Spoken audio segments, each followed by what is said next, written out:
Hi everyone. So today I am working on starting some tomato seeds, and I thought I would bring you guys along and show you what I'm doing. So the first thing I want to share is these new trays and inserts that I just got. I've actually been waiting for these to arrive so that I could go ahead and start my tomatoes especially. So in the past I've always just reused trays and cells from plants that I've bought at the nursery, but over time they break down, they're not very sturdy, and so I went out and I actually bought some more because the ones that I had were all falling apart, and so I bought them at a local garden center, and just like the ones that I had previously, they cracked and they broke, and the trays were not sturdy at all. They would bend, so it was really hard to actually carry a tray full of seedlings. And the last thing you want to do is dump your seedling tray and lose all of your seedlings.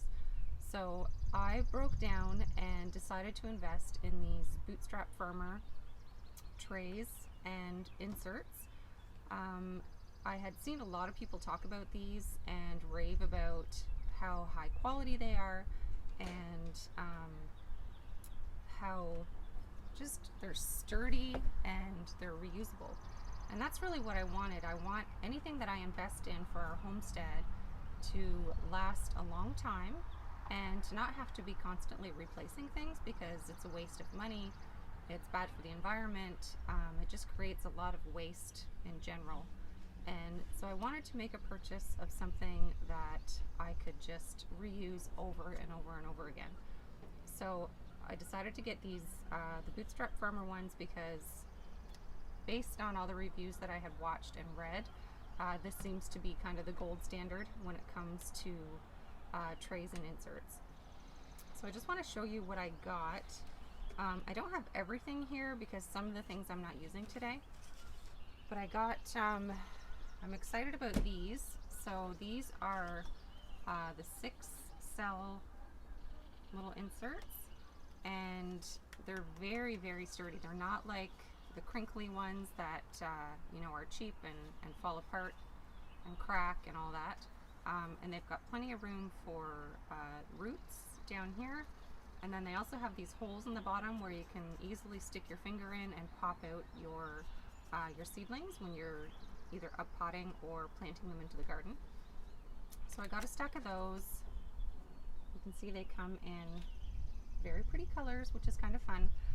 And so I'm going to use these for starting smaller plants, things like my lettuces, maybe some flowers and things like that.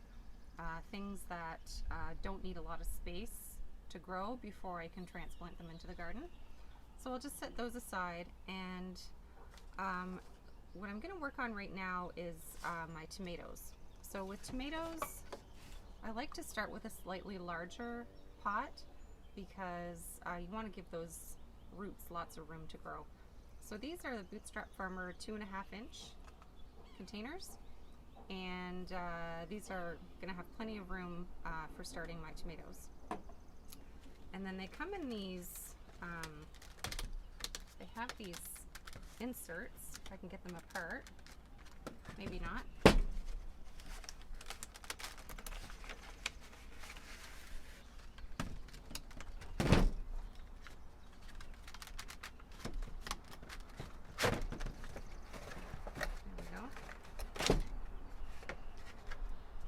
So they have these inserts that sit inside of your water trays, and these hold the 2.5-inch pots perfectly, so that when you're carrying a tray, if you're hardening off and moving your trays in and out of the house, this is going to hold them nice and sturdy so they don't tip over.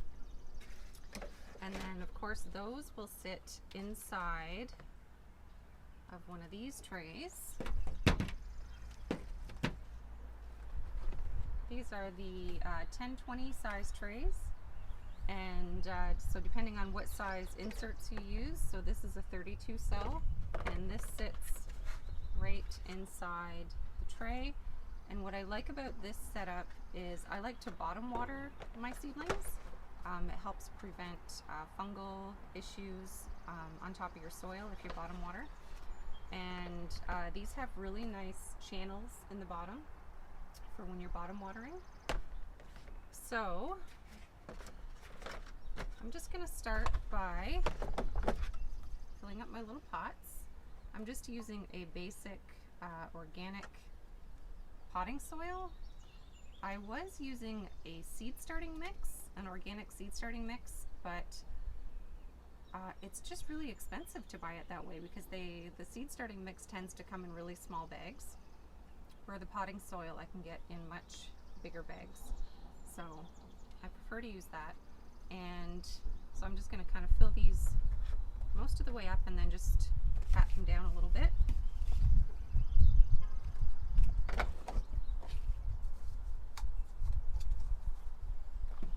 Now these 2.5-inch pots also come in the pretty bright colors, but they didn't have any in stock when I was placing my order, and I really needed to get these tomato seeds started.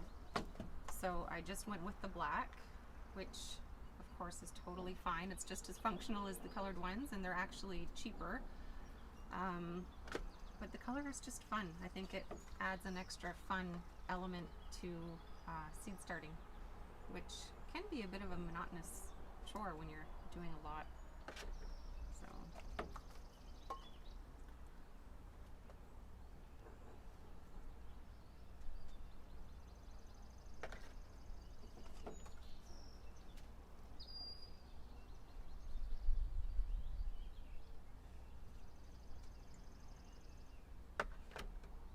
I find it easier to work out of a bowl like this instead of the bag of soil. Just makes it easier to scoop and makes less of a mess. I normally start my seeds indoors. Down in the basement is where my grow shelf is, and all my seeds and all my tools. But it's such a beautiful day that I really wanted to be outside today, so I brought everything outside. And plus it keeps the mess outside instead of in the house.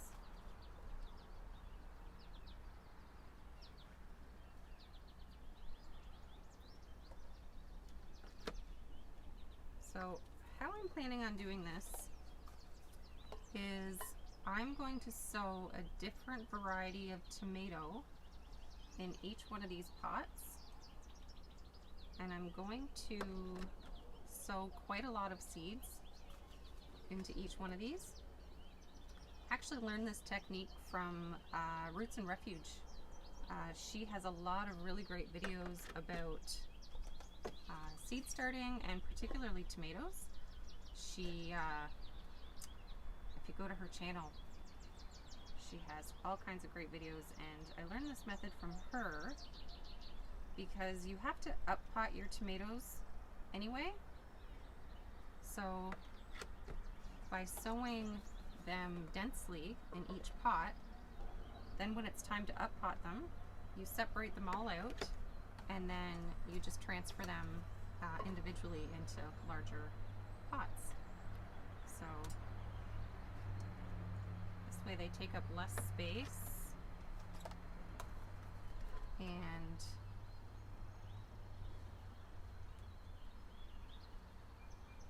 okay, so that should get me started. I just did 4, 8, 12, 16. I got 16 of those filled up, and I've already pre-made my tags with the labels written on them.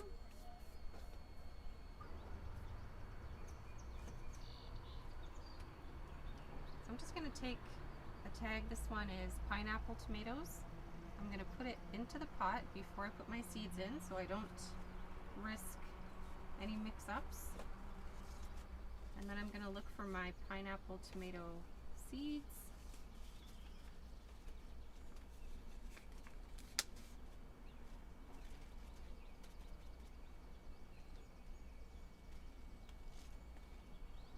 I'm just going to take a few and sprinkle them around.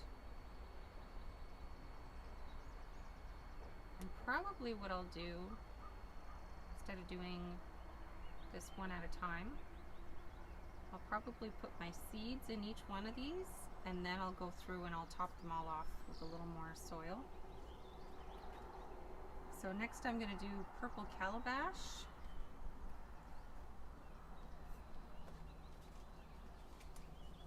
Which is right here.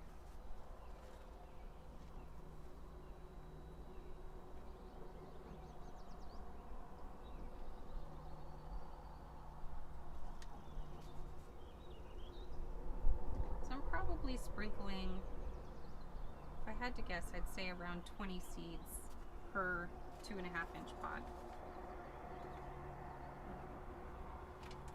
And a black cherry.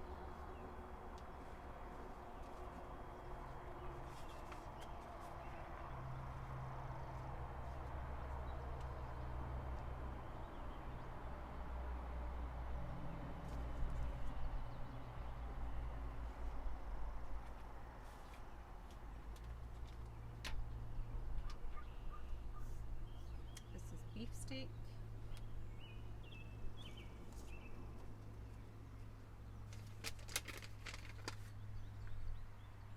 I only have a few of these, so I'm just going to use what I have left here.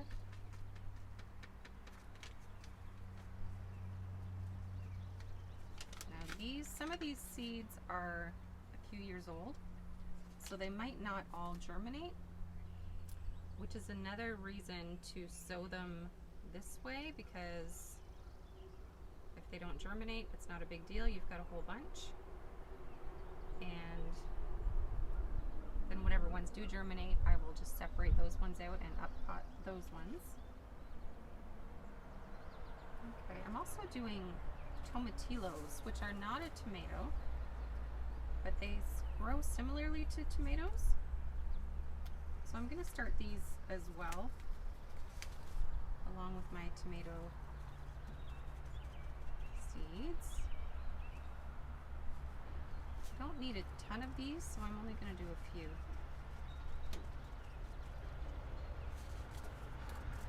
If you've never grown tomatillos before, they get really huge, and they produce a little, it's like a little green tomato type thing, and it's inside of a husk, and it makes the best salsa verde. They have a very different flavor from tomatoes, and I really enjoy those, so I wanted to grow those this year. Okay, these are Berkeley tie-dye. That sounds fun. These are a green tomato, I guess.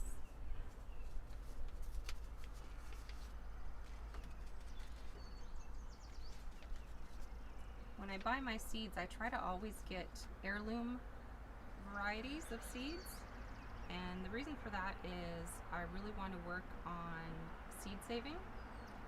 And while you can seed save from hybrid seeds, you're not always going to get a variety that's true to the original plant. Where with heirloom seeds, you can seed save and get the exact plant that you took the seeds from. This is a sweetie tomato. Just little red cherry tomatoes, just your basics. These are nice if you just want to keep them in a pot on your deck for your salads and things like that.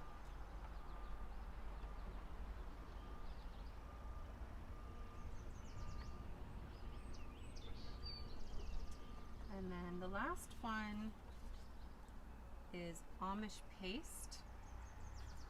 And I definitely want lots of these because I want to can all of my own tomato products this year. And the paste tomatoes are definitely the best for doing anything like sauce or even just diced tomatoes. You definitely want a paste tomato for that.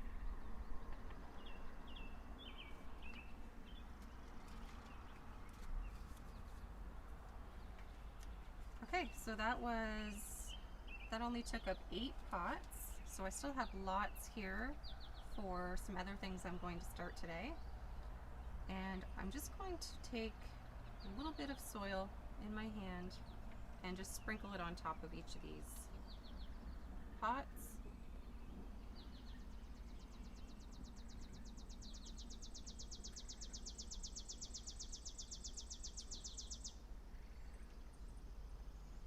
And doing it this way, I know that all the seeds are spread out evenly, and just covering them with a little bit of soil. Now, how much soil you cover your seeds with depends on the size of your seed. So tomato seeds are very tiny, so usually you want to bury them about 3 times the depth of the size of the seed. So if you have a small seed, you only put a small amount of soil on top. If you have larger seeds, you would want more soil on top of the seed. But for some of the larger seed things, I wouldn't sow them this way anyway.